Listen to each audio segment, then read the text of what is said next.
دوستان عزیزم، درود و مهر. امیدوارم حال دلتون عالی باشه. این غذا نتیجه چند ماده ساده است ولی طعمش چیزی که حتی خودم انتظارش رو نداشتم. امروز میخوام نشونتون بدم چطور یه ترکیب معمولی میتونه تبدیل بشه به یک غذای خاص. اگه دنبال یه چیز جدید هستید بمونید، ارزش رو داره.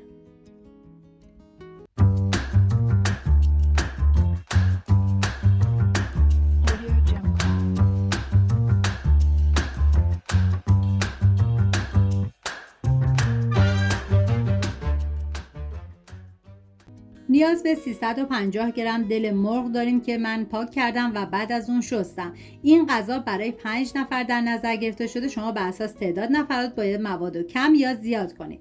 داخل قابلمه مقداری آب ریختم. بعد از به جوش اومدن یک قاشق چایخوری زردچوبه همراه با 2 عدد برگ 1 عدد پیاز بهش اضافه کردم. دل مرغ رو میریزم داخل قابلمه و میذارم به مدت 2 دقیقه بجوشه. بعد از 2 دقیقه باید از آب خارج کنیم. بیشتر از 2 دقیقه نباشه که دل مرغ سفت میشه. توی این فاصله میریم سراغ پیاز که من از 3 عدد پیاز استفاده کردم و به صورت اسلایسی ریز میکنم. دل مرغ منبع غنی پروتئین، ویتامین‌های گروه ب، مواد معدنی مثل آهن، روی، پتاسیم، منیزیم که به ساخت عضله، تقویت سیستم ایمنی، بهبود عملکرد عصبی کمک میکنه. اما مانند هر ماده غذایی دیگه باید در حد متعادل مصرف بشه. داخل تابه مقداری کره ریختم که اگه برای این غذا از کره استفاده بشه طعمش رو فوق‌العاده خوشمزه تر میکنه. بعد از داغ شدن پیازی که ریز کردم و میریزم داخل تابه، هم میزنم و میذارم تا پیاز کاملا سرخ بشه. دوستان عزیزم، من اندازه ها رو هم در طول ویدیو میگم هم داخل دیسکریپشن نوشتم. بعد از 2 دقیقه که دل مرغ رو از آب خارج کردیم به پیاز اضافه میکنم، هم میزنم و میذارم به مدت 1 الی 2 دقیقه با حرارت کم تف بخوره.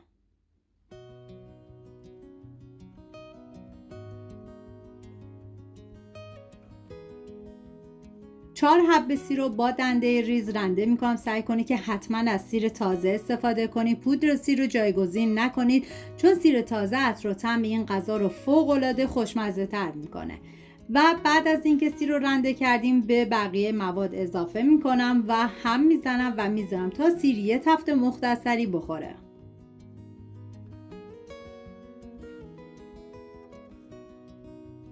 نوبت اضافه کردن ادویه هست، شامل زردچوبه، نمک، پودر تخم گشنیز و پاپریکا. هم میزنم و میذارم ادویه ها تف بخورن و عطر ادویه ها آزاد بشه.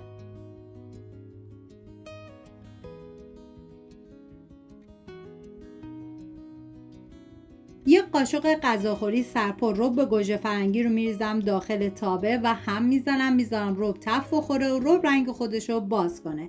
اگه دنبال یک غذای جدید هستی بهتون پیشنهاد میکنم که حتما این خوراک دل مرغ درست کنید. هم فوری درست میشه، هم فوق العاده خوشمزه است. ما نیاز به 200 گرم قارچ داریم که به صورت اسلایسی ریز میکنم.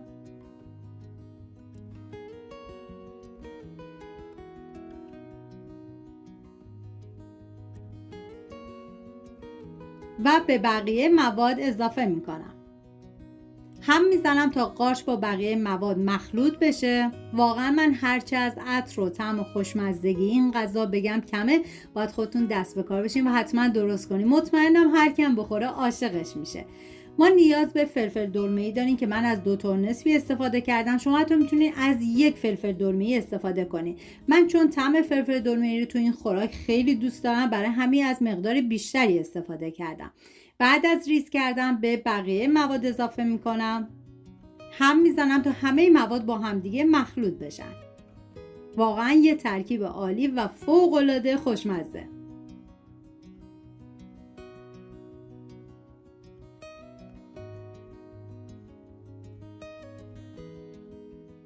یک لیوان آب بهش اضافه میکنم و میذارم به مدت نیم ساعت با حرارت کم بپزه و جا بیفته.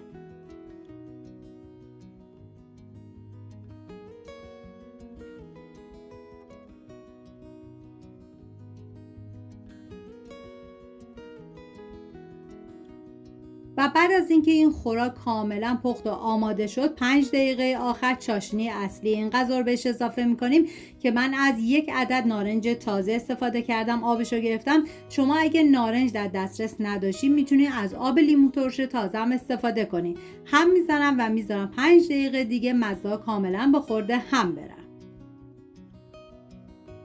خب اینم از غذای ما. نتیجه همین شد که میبینید از یه ایده خیلی ساده رسید به یکی از خوشمزه ترین غذایی که این مدت درست کردم. امیدوارم درست کنیم و در کنار خانواده از خوردنش لذت ببرید. سپاس از همراهی همیشگیتون.